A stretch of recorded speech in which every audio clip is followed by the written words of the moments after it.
we are going to demonstrate how we set up a brooder house in preparation for our quality day old chicks. So what we are doing is the brooder house, where we're going to have the brooder house, has been cleaned. They've washed it with disinfectant. So what we're going to do is that we are now going to create an environment where we can generate the temperature which is conducive for the quality day old chick that is coming from top man. We are going to brood our day old chicks, the quality day old chicks that's coming from top man, Kumasi. We are going to brood them in here. So we are setting up an environment which is called a brooder house for them. So what my colleagues are doing now, they are now trying to create a dark area so that the temperature in that brooder house can be stable and can be regulated. So that's what they are doing now for us. And for us to have a very good brooding period, there are some basic items that we need. The first one, as you can see here, we need a source of heat, because the day old chick that is coming, it can regulate heat temperature. So these are the types of the source of heat. We have a cold pot here. We have another form of a cold pot here. We have this pot. What we are going to do is that we are going to put in charcoal and then set it on fire so that they will generate the heat that we need. Because the day old chicks are smaller, we're going to use this type of feeders, the flat ones, in order for them to gain access to the feed readily. We have these as the drinkers, we call them. The level of the water will be low for the bird at its height at this age to take. So these are the drinkers that we are going to use. This one is different from what we use for the adult birds. So as you can see, we have another type of the feeder, that is, as they grow, a little bit from the third, fourth week, we'll be using this type where they can step in. We are using this type because we don't want to waste our feed. So normally we'll feed the feed to about 2/3 of this level, and the birds can be in and then they will take it. So as you can see, we are set. We have our day old chicks here on the premises, and we are now going to set up the brooder house. Our quality day old chick needs to be put in an environment where the temperature is optimal for it, above 27 degrees centigrade. So we have this litter which we have brought from a sawmill. Because of the environment in which it was collected, we have first sun dried it so that the sun will kill any pathogens or any disease causing agent that is in it. And this is going to be the material that we're going to cover the whole floor so that the bird will be comfortable on it. It has the property of absorbing water, spilled water, absorbing water from the excreta of the bird, and providing comfort for the bird. So we are now going to spread this on the floor of our brooder house. So come along with us as we go. We are covering the floor with the saw, the wood shavings. And this is going to be the bedding material for the birds when the day old chick comes in.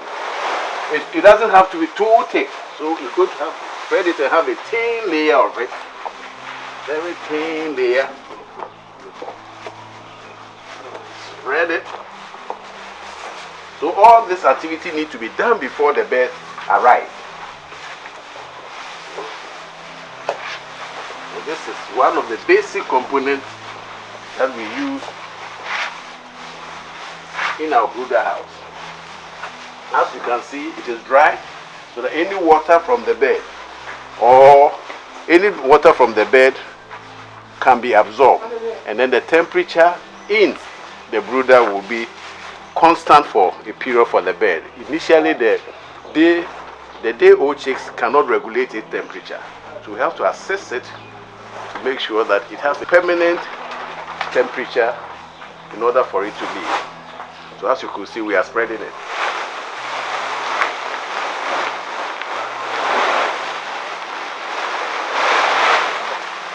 It should be about 1 inch thick. So we spread it. Remember, it's quality litter, or it's quality wood shavings.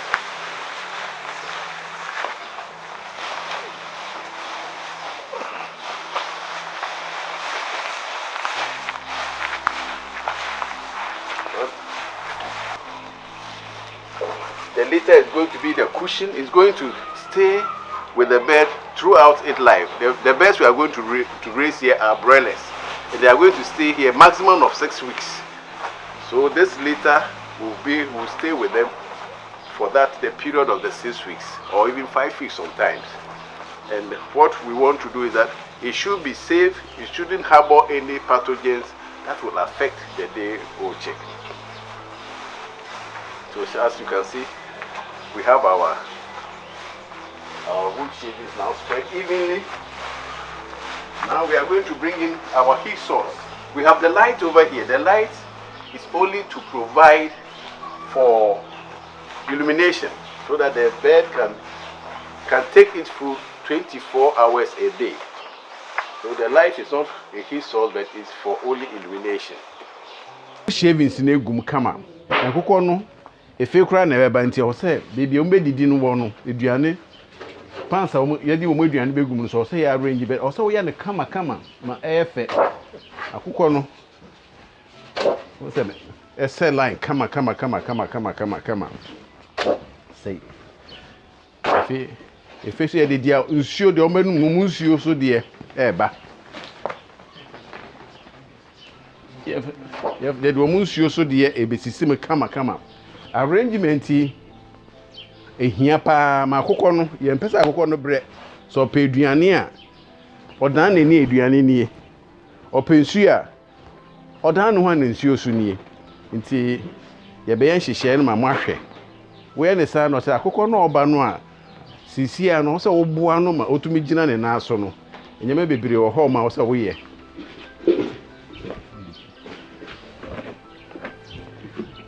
correct.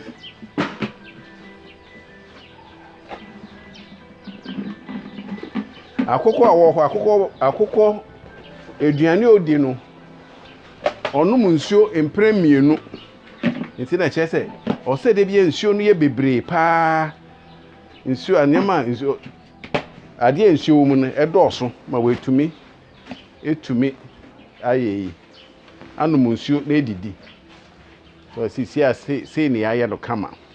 efe your can your light or had a light say my kind the light the dia ne say obama e ha na ye han ma akokọ no a ogina ne na so no ehu bebia na aduane na bebia ni nsuo wo ma wetumi akoso de wekodi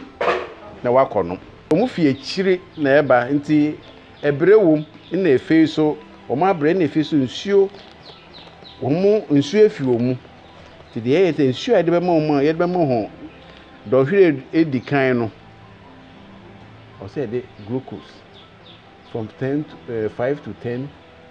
grams ye de fra nsuo we roughly about 2 liters ne de afra na de since de fra ne say ama wo ma hoden na akofom no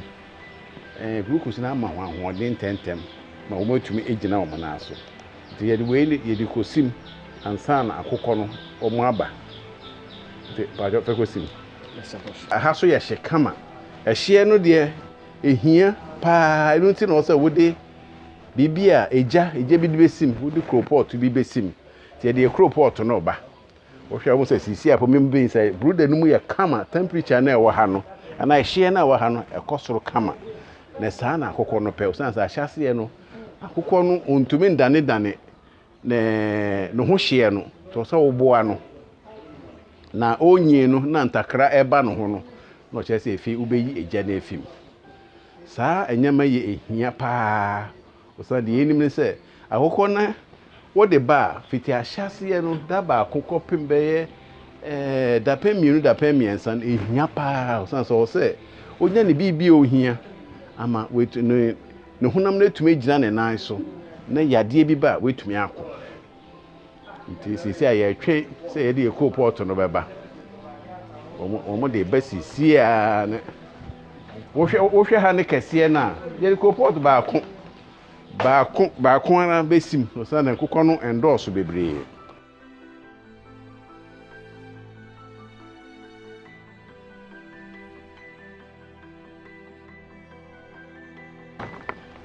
pot no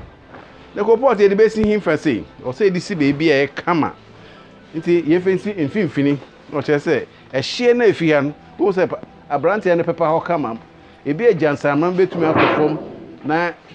pot no egya no etumi shoulders egya atɔ shoulders no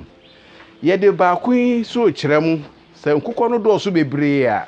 we ni dia yɛayɛ no Ghana ha wodi jebidie no gumu a we nkokɔ bɛyɛ mpempempempem no wodi we mienu di simu a na ɔkyɛ egya no bɛkɔ ma bibia nkokɔ no wɔn ho atɔ wɔn nti sisi a nom sɛ yɛ kapa yɛ temperature wɔ ha no yɛ ɛda so kama fifiri po na ɛtɛ kyerɛ sɛ ampa nkokɔ no ba wɔn ho bɛtɔ wɔn sisi a yɛn kɔfa yɛ nkokɔ no mmra nkokɔ na yɛde bɛnyɛ wɔn no nkokɔ yi yebisa veteran fo mo se yen kofa mfi top man o se mo hwɛ enyema mu a top man nkokɔ o samre no e kama ti akofa edifikuma se ton ne yɛda aba pa jo fesi a nte nkokɔ o san se membie so ansa nkokɔ o san se o mu fi kuma se ton na yɛda afa ka aba no de wo mu ne se yɛda aba no ɛhye na ɛwɔ ka mu ɔde ba ne nyinaa ne nti wo de besim besi buo no mu no wa ma no be sima be ye dudu ko aduenum adenti ye nsa ma nkokɔ no wɔn body no ene ɛhye na temperature wa ha no afa nti ye bara ye mfa ngum preko na de wo mu no sɛ ansa na nkokɔ bɛbɛ so na ye drinkers ni nyina ye de nsuo egum kama na nsuo no ye de glucose so egum osanse bebi omu fi ba no o ma abre nti sisi a no nkokɔ na ye de aba mo ma atene be 20 minutes nti ye beyi wo mo egu wo mo fie a eye brooder house no mo pacho mo hwɛ ekwan a nkokɔ a ye benye no ye wo bibi ye fe se akokɔ ogina na na so se ma kwieni kɔ ɔkɔfa eburo a eburo ogina na na so ansa na we kodua na wenya na eburo no saa na akokɔ mai so a wo de ba so wonya akokɔ a egira ne na so ye bisa mo ma ka kyerɛ sɛ top man akokɔ yɛ kama okay ate nkokɔ no bedu ha no ye befa no ye de obegu ye bu ihe o sɛ hia so ye bie ni ne ehwɛ sɛ akokɔ na mpa o me yɛ kama na na de anyama na obɛhwɛ de di kan obɛhwɛ sɛ akokɔ neni no tesen hwɛ sɛ neni no o sɛ ye akokɔ a neni ne da hɔ na ano no bibi entuatua na ano no wo hwɛ ne ha bebia no mfuruma ha no so a o se ho so ye clean nkokɔ no bi wo hɔ a bo se no mfuruma ha no ne bibi tua hɔ se tua hɔ na o se akokɔ yi ondi mu papa o se na bebia etua se furuma ne ankata papa emkɔ tumi kom na sa akokɔ no ntumi nyi efi wo bɛhwɛ no to hwɛ no to so a wo se ne tu no so ye kama bebia odi bibia ne ejana betuma be freely ha no ye hwɛ ne nan na obegina so odi nante no so oni sɛ nan no ho so ye kokɔ to hwɛ a wo sɛ we kama ba me hwɛ a bɛka sɛ ho awo kakra o kyerɛ sɛ ɔba no wabrɛ nsuo wo numu no kɔfom kakra nti o san sɛ we wabrɛ me sɛ dodo no so saa no na minim sɛ efum fi kumase na eba ne nti ye ma ye nsuo me de nsuo esi hɔ a me ba na ɔhwere mienu mema nkokɔ no ye gya omugu mu a wɔn bɛ num nsuo dɔ hwere mienu ansa na ama ho eduane nti sisi a no ma yɛn hwɛ ye bɛyɛ na saa ne nkyerɛkyerɛ foforo a sisi yɛ pɛ sɛ hɛ kuafoɔ ne yɛ ne sɛ saa akokɔ no ba first day no wɔn wɔ dake wo yi wɔn tum no na wo kan nkokɔ no na woyi a kakra na wogya wo na wahwɛ sɛ bibie ni wo ho ɛha wo mo a sisi edi wo mu gum bɔkɔɔ edi wo mu gum omo fie foforo a omo ba mu no calm down little efie foforo a omo ba mu nti ene ho ogu ne ɛhwɛ ne yɛ kan wo mu tie no sɛ yɛ kan wo mu dia oni ahoɔden wo mu ne yɛ yina no ato nkyɛn correct yeyi wo mu gu hoi ti no sɛ yɛ kan ne ehu dodo a yɛ de gum kan kama wo say the way kwan a mo fa so mo gyengina mu no kire say yi na ye no efe ye hu say mienu bi we hu say na ho ode no kofom nti we no na ba ko de ono ntumi nyina ho se saa de na o che say we no wo hwe na ho ode na ube yi we mu afim na wa tro wo krata no mu say we mu wo medu ho na hoɔden ne yɛ nti we no nyipa ɔde ma wo no ɔbɛse ɔso ɔsesa de ma wo nti we no yɛmfa nka ho so de ɔka wo ho a wo mu ntumi endidi sɛ ma nkaafo no edidi no nti we no yɛbɛyi afim na yɛ atoro wɔ yɛ krata mu ewi a na ɔkyerɛ sɛ ɛno ha no nti we nkokɔ na wo mu no yɛ gya wo ma wo anante mu egya yi so kama nti ha no yɛ hye kama so mu didi wi a wo so mama akọ mo pa aduane edi be ye ma ho aduane don hwiri mienu de ma ho ane ye ma ho nsuo no na ebe ma mo ama nsuo o ma ayira wa abira wo mo fi ekwan so ba no sa nsuo no asan aba wo ho ti don hwiri wi mienu echire no na efe ye ba ma aduane he kwekuafo no ana he poultry farmers mo ye ne se akokọ no ba first day a o san se o se yehu ekwan akokọ no ni nye ne tinti o se ye ba ye keri oba first day a ye nya machine me di keri hu no muduro no nti we na akokọ efi top man ye hwe ne mu di behwe no keri ya bo so che se 42 eno ye nya 42 wa ha no che se we emu ye dukama o fa be ye miensa enum famienu ga ka me ho we so ye 40 o san say yesi akokoba no papa na ogina ne na so no o say ni mu duro no eye fiti eduesa 30 de ko 40 we yenya we so ye 30 we ye 36 ameke nti se ofa enum a we ye 40 to ofa enum a de obenya no na wodi enum ache no wehu ba ko bia ne muduro no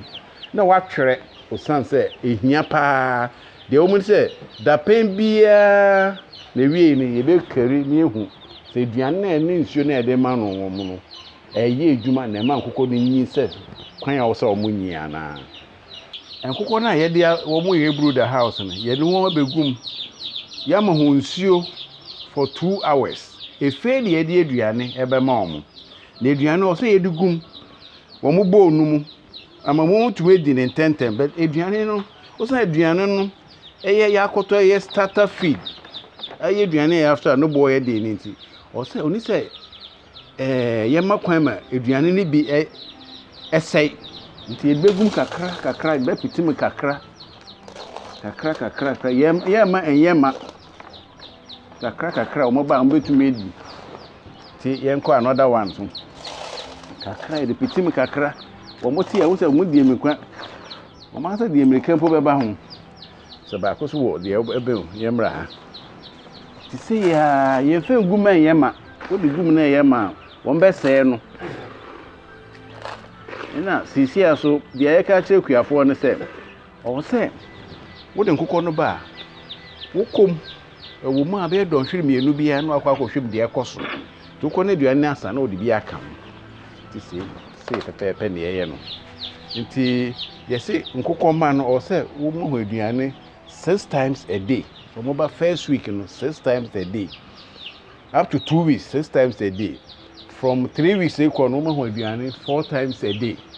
the woman say pese de bia woni akokɔ no nya nkitahodi woni nya nkitahodi ana kyerɛ sɛ bibi kɔkye wɔ akokɔ no ho a obehu nti eno no aduane mo sɛ sisi ano akokɔ no ɔman sɛ ɔma efi ɔmo no na ɔkyerɛ sɛ ɛhye a ɛwɔ dan mu ha no yɛ kama ma ɔmo dia basement ya ye ɛbɛboa akokɔ no paa na dia pese sisi a poultry farmers mo tie ase ne sɛ wo ba bibi a wo ye bia na so nya krata ho a wo twere wo se ba ye keri nkokɔ to ba wo keri a o se wo nya baby wo fo wo bobu kuma wo ba twere se akokɔ e mede ba na wo mu wait ni ti da pe mienu no wo bu ya na wa twere no so de to so mienu enu so hia pa ne se de mu wu nyina so o se wo twere